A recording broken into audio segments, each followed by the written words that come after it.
Kenshi, one of my favorite games of all time. This game started out all the way back in 2013 on Steam Early Access when it first became a thing. And today, I hope to bring you guys an enjoyable narrative let's play, or roleplay, if you will say, and I hope you guys enjoy. The main bit of this game was made by only one dude, and honestly, this game is a complete masterpiece. The amount of detail and the progression system and just all the stuff that makes this game great comes together and makes a work of art. I really love this game, and if you guys really want to help me out, please watch this all the way through. The algorithm really isn't favoring me right now, and getting some more watch time and viewer retention would really help. I love you guys. Enjoy the gameplay. We were but humble farmers on the banks of the Holy River. We gathered water, bred livestock, cultivated wheat, and prayed to our gods to bring us a bountiful harvest. My mother Mitra, gentle as a summer breeze, yet as protective of her flock as a wolf-den mother. My father Drellage, a stern traveler who decided to settle down on the banks of the Holy River, never really letting go of the horrors he witnessed in the wastes. My sister Misa, strong-willed, yet oblivious to the dangers of this world, with a heart as kind as her mother's. My younger brother Devion, a religious zealot of the Akran faith who aspired to climb the ranks to provide for our family, and who could forget my older brother Hudor, obsessed with the old world and the forgotten history of the Greenlanders. We were all living the best life we could achieve under protection of the Holy Nation. We prayed weekly and offered food to the traveling soldiers. Devion frequently tried to enlist at a very young age, but thankfully they didn't allow him to join, at least not until he was older. My mother, father, and I would frequently spend most of our time in the fields tending to our crops and feeding our animals. Devion used most of his time training to hopefully join the ranks of the Holy Nation Guard one day. Hudor was driven to find out the secrets of our people's past, a time before even the Holy Nation existed. Misa was keen on figuring out how to procure more extravagant meals with what little food stock we had. We all never really wanted for anything. Our needs were met, and we kept to our ambitions with what little spare time we had. Life wasn't perfect, but we made it. Life can change so quickly in the wastes. One day, two travelers were passing through. We offered them our normal gifts, a bit of food, some water, and a place to rest their weary heads for the night. Everything seemed as if it was normal, just two travelers passing through on some grand journey across the wastes. They offered up little information to who they were and where they were headed. Not that it mattered to us much, we never prodded for answers. They were both masked and fully armored with no skin showing. We assumed it was to block out the raging sandstorms of the wastes. But they left as quickly as they came. We never thought anything of it for days until the Akran's usual patrol came through. We let them into our gates, said our prayers, and offered up food and shelter. They accepted calmly but aggressively. Before dusk fell, however, they dragged my parents and my siblings into the courtyard and presented them a sketch of the two hooded figures. I was just coming back in from the fields. I guess they didn't notice me since it was getting dark. My family answered all their questions truthfully and quickly, not withholding a bit of information. They told them everything that they knew, but it wasn't enough for the Holy Nation Patrol. They tore apart my home, ransacking every room in search of something, anything to implicate my family with. They didn't find anything until they went through Hudor's room. Inside a small chest, they found a metal arm, a couple of ancient metallic balls, and some books that clearly weren't holy scriptures, and worst of all, a robotic head my brother had scavenged from the wastes. They dragged the chest out in front of my family and asked them who it belonged to. My father tried to cover for Hyodor immediately by exclaiming that it was indeed his, but the holy nation wasn't buying it. They found it in a room with a single bed, and they knew my father was married. They asked again with a blade to my father's throat, and Hyodor confessed almost instantaneously. They released my father and walked over to my brother, where one of the soldiers knelt down and asked my brother again about the hooded figures. He told them the same story as before, that they didn't know who they were and where they were headed. The soldiers didn't believe him. The man in charge kicked my brother in the face and asked him again, but he was met with the same answer as before. Unsatisfied, the man dragged my mother by her hair to the ground in front of my brother and pulled the sword from his scabbard and laid it across my sweet mother's neck and asked my brother one more time, who were the hooded men? With tears in his eyes, he exclaimed that he didn't know who they were or where they were headed, and without a second thought, the soldier slit my mother's throat, and what ensued was complete chaos. Hyodor immediately tackled the attacker and started to wrestle him to the ground. Simultaneously, my father grabbed one of the Holy Nation soldiers by the neck and with a flick of his wrist, snapped it, ending him right then and there. Grabbing his sword before the trash hit the ground, he spun around and slashed at the remaining attackers. Devion tried to escape with my sister, but before he could, he had a sword through his back, stabbing him in the heart. My sister screamed and started to run away, but she didn't get far before a bolt pierced her head. As this was ensuing, I covered most of the courtyard at a flat sprint, with my legs carrying me as fast as I could. I grabbed a pitchfork from a hay bale and charged the remaining attackers. Hyodor managed to strangle the leader in the scuffle on the ground, but before he could get up to attack the rest of them, a bolt went clean through his chest. My father had already killed another one of the attackers as I rushed a crossbowman from behind with the pitchfork.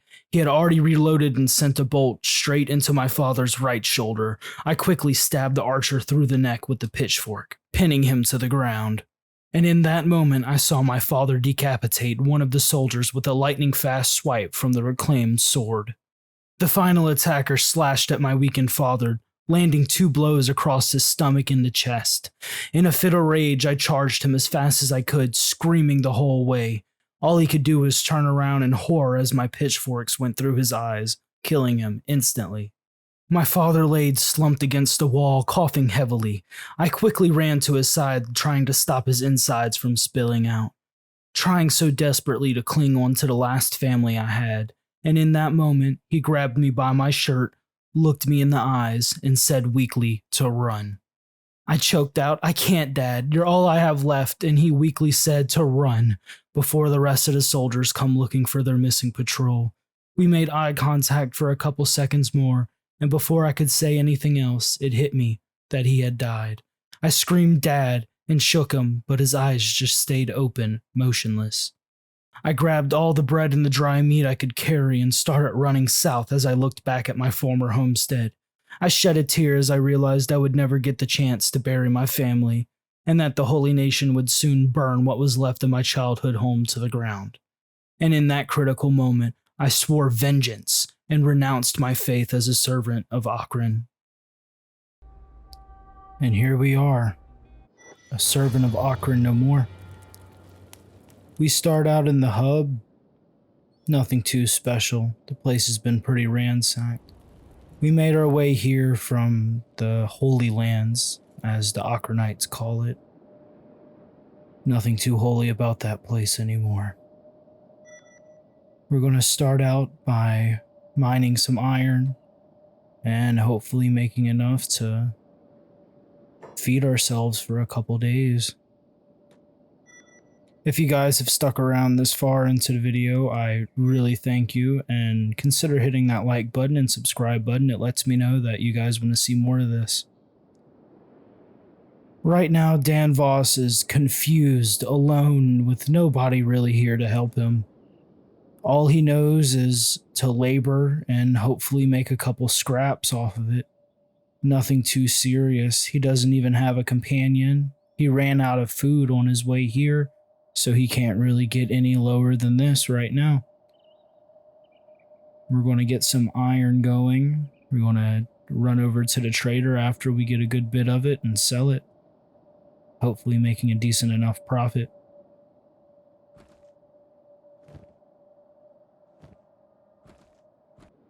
Now we got some brigands after us. They're coming for our cheeks. We gotta run.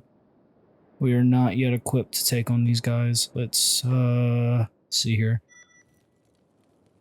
There's a lot of them. Let's go ahead and go into a defensive position. Yeah, there we go.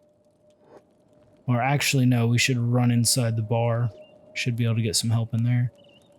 Yep, there they go. In this game, you start from the absolute bottom. Like right now, we are literally the weakest character in the entire game world, and it's a pretty big map. But we are insignificant. This game doesn't care about us. It doesn't care about who we are. It doesn't care if we live or die. And it honestly does not want to see us succeed. But you know what? We're going to succeed anyways. So let's go ahead and yoink that guy's shirt, because we don't have one. Dude was already better equipped than us, and he's a starving bandit. We're going to go ahead and take all of their weapons, because we can sell them for a pretty penny.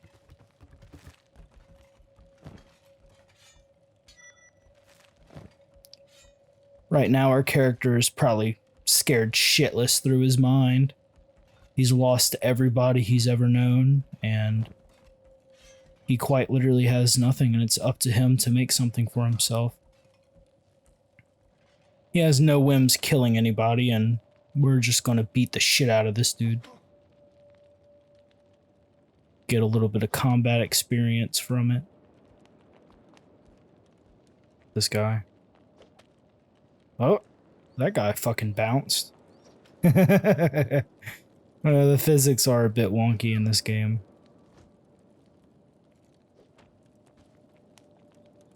Oh, where the fuck did that guy go? Oh my god. Danvos needs to schmeckles right now because currently we are broke. We only have about, what, 1,400? No, not even that. 1,200? It's going to be rough starting out. Which one of these is better? Theirs is actually better somehow. I don't see how a stick can be slightly better, but we're going to go ahead and sell the rest of them and equip that one. You have any food? Yes, you do. Let's get some bandages too, because we are kind of hurt.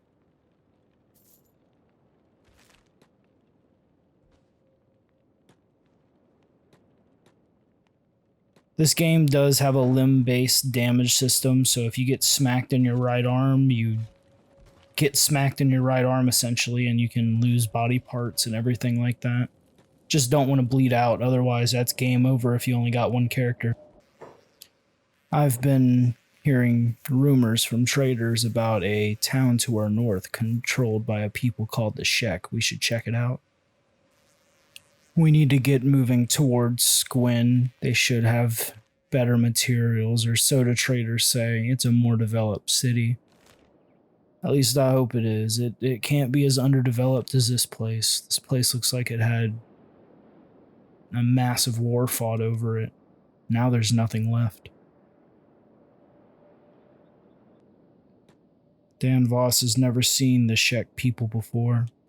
He hasn't really ventured very far out of the Holy Nation lands. Furthest he's ever gone is to one of the cities and then back to his hovel with his family. But we should be able to make a new life here, far from the Holy Nation. Nobody should bother us anymore. At least nobody in an organized military. We shouldn't be causing too much trouble down here with the Shek. It seems they're friendly enough to allow us into their city, even if they do hold some prejudice against us. It seems Danvos has found some copper. This should fetch a bit more money. Danvos has heard some talking behind him. We might have to get up and run. They're asking about our food. That's never a good sign. They're probably hungry bandits. Oh. Seems two separate groups are fighting.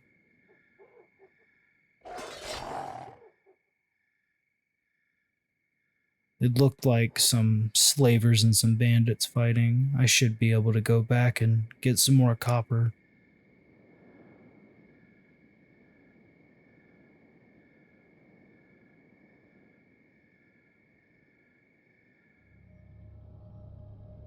Well, I've been slaving away all night mining copper, and I have almost a full inventory's worth. That should fetch a pretty penny at the market. Yeah, we get to eat, guys. We're no longer starving. Hey you, we need to talk. Looking at my horns, flat skin. No. Good, don't, because I can still prove my worth in battle without them. I have a question for you, Flatskin. What do you do if you're outnumbered on the battlefield? You fight tactically and you take out the weakest opponent first. Truth. We must even the odds against us when our situation looks bleak. We fight the enemy to the death, and we die with honor on the battlefield.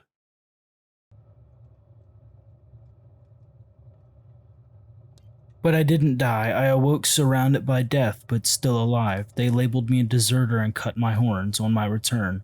I'm no longer a warrior, but a servant. You're damn lucky to be alive, horns or no horns. Perhaps. Either way, I will not remain here as an unclad warrior, but you seem different to the other outsiders I have met, Flatskin. Let us band together. I am intrigued to fight alongside you. It would be an honor.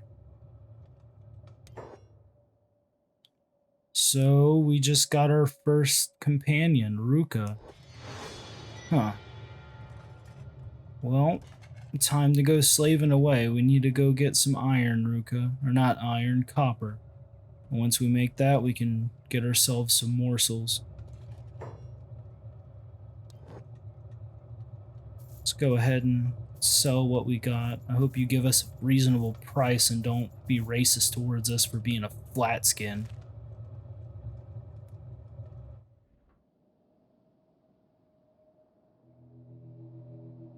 Okay, so the mining duo is working out good. We're making a good bit of copper. Oh, injured. Are we injured? Oh, it seems like we're getting jumped. Well, guys, you're gonna get jumped a lot. We might as well try to fight back. And we're already knocked out. That didn't really work out. Y'all got dropped like a fucking wet sack of potatoes, really. Alright, come on, Ruka. You're gonna have to get up in a minute. You're only unconscious. Fucking Danvos is in a damn recovery coma already. Your toughness did go up along with his, so, you know, it's a win-win. Not really a win. We didn't really have any food on us, but we did get the shit kicked out of us. Like I was saying earlier, guys, if you like what you see so far, please consider hitting that like button and the subscribe button. It helps out a lot. Currently, we're only at 69 subscribers, and I'd love to make it to 100 before the end of this month. We're about halfway through, and we only need about 30 more subs, but I feel like we can make it. Alright, Ruka, start healing. You don't have any med kits, huh?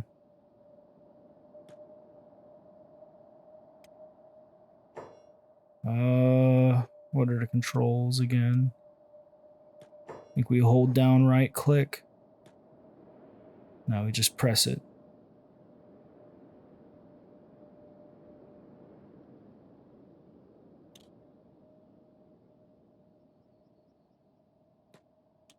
You're out of med kits, huh? Well, let's see what Danvos has on him.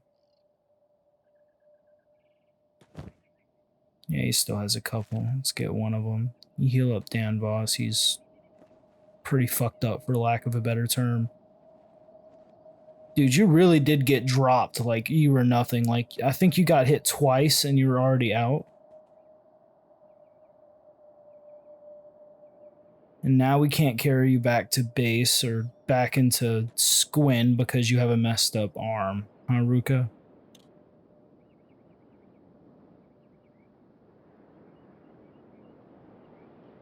After that battle, Ruka does not know how she feels about fighting with a flat skin. It's only been half a day, and she's already having to try to pick him back up. Weak Greenlanders. They just aren't built the same as this hardy Shek. Let's sell what we got and hopefully get us a bit of money.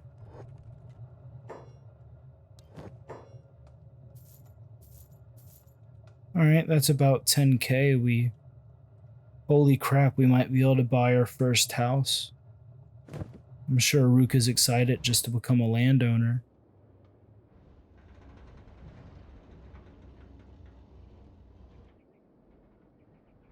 Might as well get this one.